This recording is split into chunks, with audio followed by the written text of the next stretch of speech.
What's up, guys? Mr. Dan here. Welcome back to another Hong Kong action review. This week we're taking a look at Ringo Lam's 1990 film Undeclared War.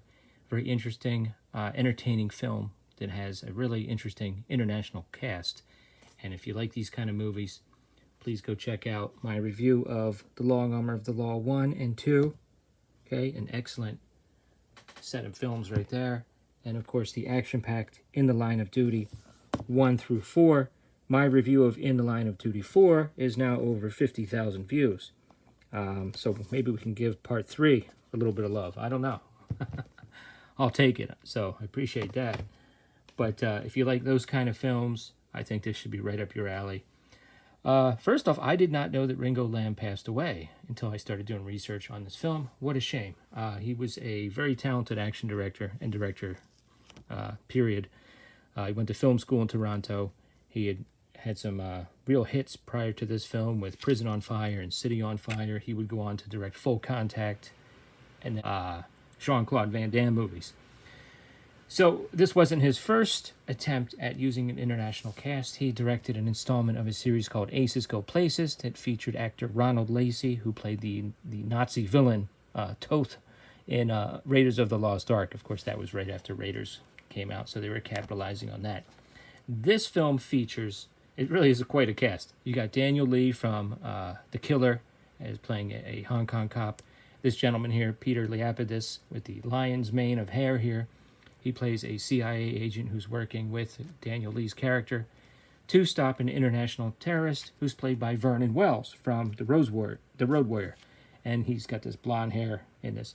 This is a great performance from him, and a great role for him. He's like full-on psycho in this.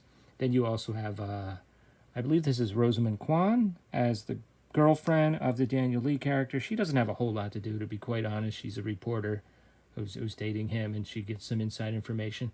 And then it also has Olivia Hussey from Romeo and Juliet and Black Christmas. How about that? And in a cameo in the very beginning, before the opening credits even, we have David Hedison playing an ambassador. David Hedison, of course, from the original The Fly with Vincent Price. I mean, that's pretty wild. That's really just a cameo, however, as the film opens in Poland and we see an ambassador and his family and about 80 people get executed by this international terrorist.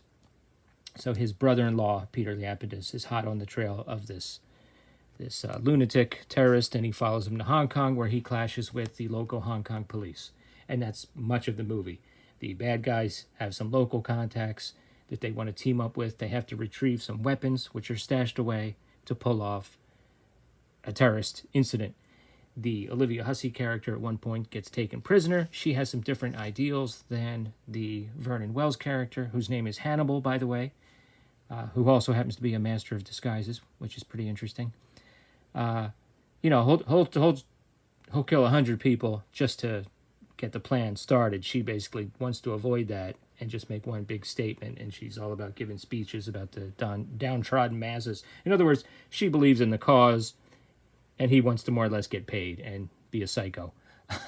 That's the film, and it's just, as you could say, lots of explosions, lots of shootouts, lots of crazy action, very entertaining.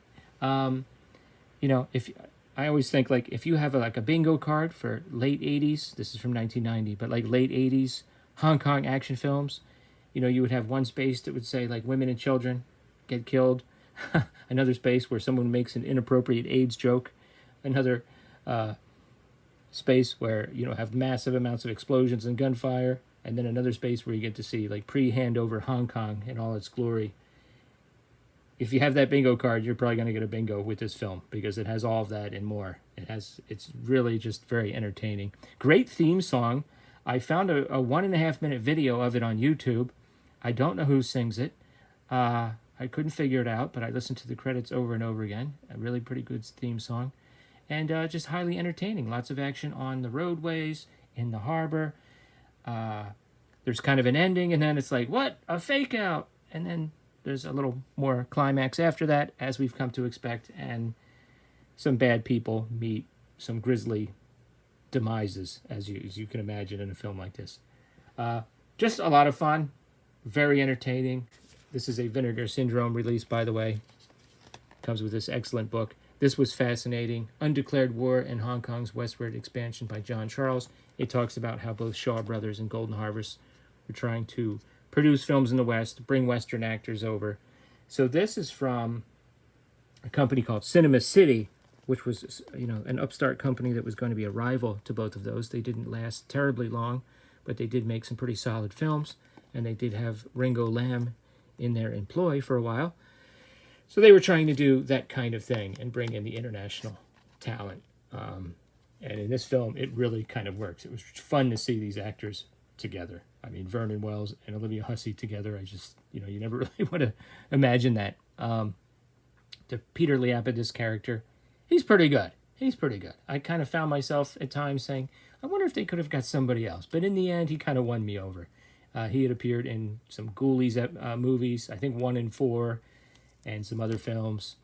Ghost Warrior, which is another Hong Kong film that obviously featured a Western actor. Yeah, he was pretty good. Overall, I would say this. The arguing between the Hong Kong police officer, the Daniel Lee character, and the Peter Liapidis character kind of takes over the middle part of the film a little bit, the second third of the film. And then finally in the third act, the bad guys kind of reassert themselves, and we have a very excellent climax. I maybe would have liked to have seen a little more of the Hannibal character, who kind of reminded me of Wolfgar from Nighthawks, played memorably by Rutger Hauer. So I would have liked to see maybe a little more of him, but it's a great role for Vernon Wells. Okay, guys, there you go. What are your thoughts? Have you seen this? Are you interested in seeing it? What is your favorite Hong Kong action movie? Please check out some of my other videos, and come back again soon. Thanks.